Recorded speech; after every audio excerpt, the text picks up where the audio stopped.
Okay, we are going to have two videos over the Life We Bury essay. In this one, I'm going to show you my essay over the Life We Bury. If you'll remember from last week, I told you I was going to do my essay on honesty. And so we're going to look at my essay real quick, and then in the next video, I'm going to talk with you about a previous student essay. So that should be fun. Okay, here's my essay.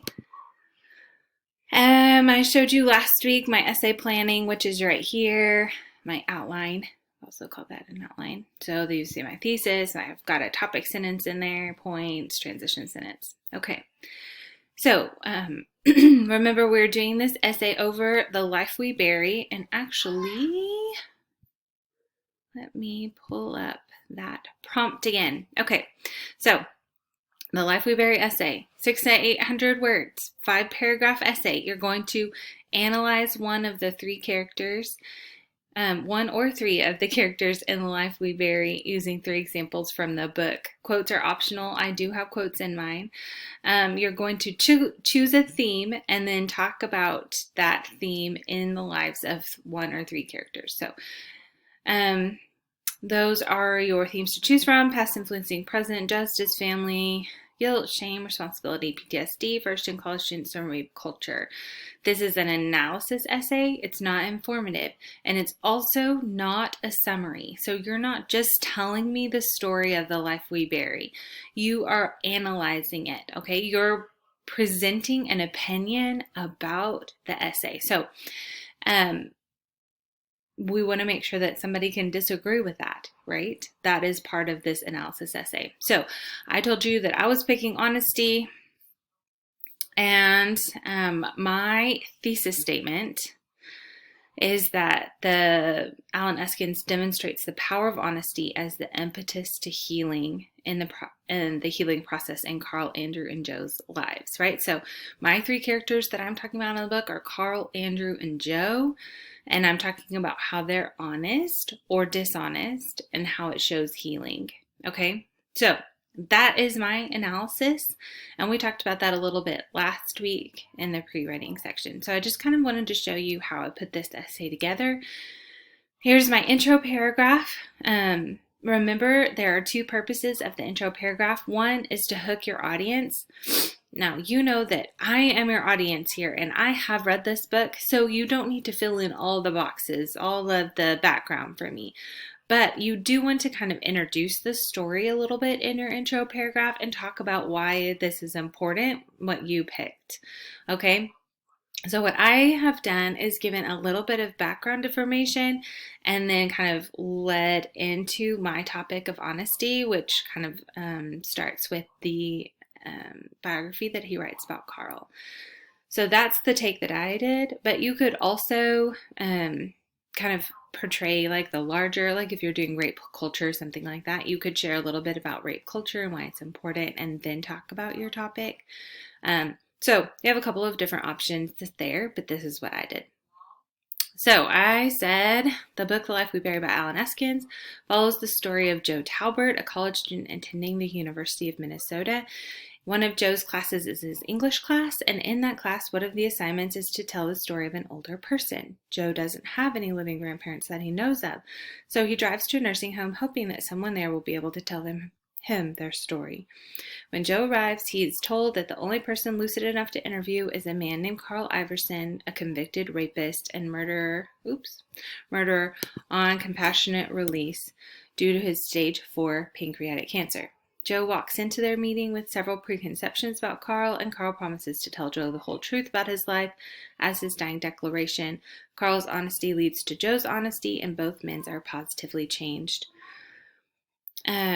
So see how I kind of summarized, not really summarized, but I used details from the story to lead you into my point about honesty, right? How did we get there? Because Carl is honest with Joe about his story. And then my thesis is the last sentence of my intro paragraph. In The Life We Bury, Alan Eskens demonstrates the power of honesty as the impetus to healing in Carl, Andrew, and Joe's life. Actually, I don't need to have Alan in there again because I already at the top of that page have Alan Eskens after the first time we use both names, then we just use one name, right? Last name only usually. This time we're going to talk about Joe and Carl and Andrew. We'll just use their first names because that's the most common name that's used for them in the book. All right, so then I'm copying straight from my outline here with my topic sentence. Carl tells Joe he is going to give his dying declaration and be honest about his story, and Carl's honesty leads to peace in his final days. Okay, so I'm talking there about how Carl tells his story and how it leads to peace, because remember, my whole point is that honesty leads to peace, right? Honesty leads to healing. And so every time I'm talking about that in the story, the details that I use, I want to support that point. So I will attach this whole essay that you can go back and read it. I don't want to spend time reading every single word to you. I've got the transition here to my second point, Andrew Fisher. Andrew Fisher, you'll remember, is Crystal Higgins' boyfriend, and he does not tell the truth. And when the book describes him, he hasn't aged well. He is financially unsuccessful, like just not living a good life, right? And we can draw a conclusion there, right? He wasn't honest about Crystal, and really the results of that are that he just doesn't have a healthy life, right? And we use the details of the book to talk about that. So I have a quote in here. I didn't have a quote in my first point. I do in my second and third. Eskins describes Andrew, I always want you to have a short intro clause there before you just throw a quote in. We don't want to start the sentence with quotation. Okay, so add a little phrase in there. Andrew says, Eskins describes whatever, it needs to be a little phrase to set up your quote.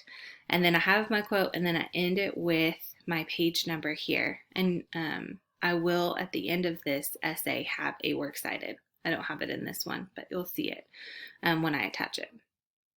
So I have this part in here about how Andrew doesn't look good. He's not financially successful. He just isn't very happy. He actually tells them he still has nightmares about Crystal and everything that happened with her. So just not having a good life. Okay, so I've got all of that about Andrew. My point with Andrew is that he's not honest, right? So there isn't healing. And then my transition sentence here, Andrew keeps secrets and forfeits peace, but Joe trusts Carl with his deepest secret. My final point is Joe. Okay, Joe's honest about his belief that he is responsible for his grandpa's death, and he begins to heal from that when he hears that it was not his fault. I do have another quote here, Eskins writes, and then I talk about, I think I have two actually, yep. That he wants to tell Carl his story about his grandpa. That's on page 120. And then when Joe also says, when Carl says, it's not your fault, right? And Joe just needs to hear that from someone because he's never told anybody what happened before. Can you imagine being a 10-year-old watching your grandpa die, thinking it's your fault, and never telling anybody? Oh, just breaks my heart for him. Like he's a real person. Anyway, so I kind of sum up everything there. After exposing the secret, Joe begins to let go of the guilt he has felt for his grandpa's death. By the end of the book, he no longer describes this as his deepest wound, like he does at the beginning of the story. Okay, so those are my 3 points, right? Carl, Andrew, and Joe. I talked about how they all were honest or dishonest, and it either led to healing or a lack of healing, right?